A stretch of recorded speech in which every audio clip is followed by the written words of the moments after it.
Winter storm information for the following counties in Nebraska: Douglas, Sarpy in Washington, and Pottawatomie, Iowa. Winter storm warning in effect from midnight tonight to 6 p.m. Monday. The National Weather Service in Omaha Valley has issued a winter storm warning for a mix of winter weather, which is in effect from midnight tonight to 6 p.m. Monday. The winter storm watch is no longer in effect.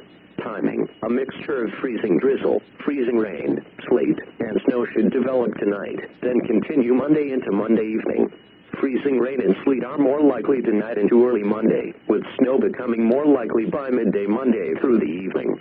The following impacts are expected: ice accumulation up to 1/10 to 1/4 of an inch, and 2 to 4 inches of snow accumulation are possible.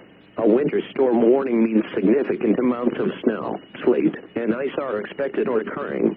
This will make travel very hazardous or impossible.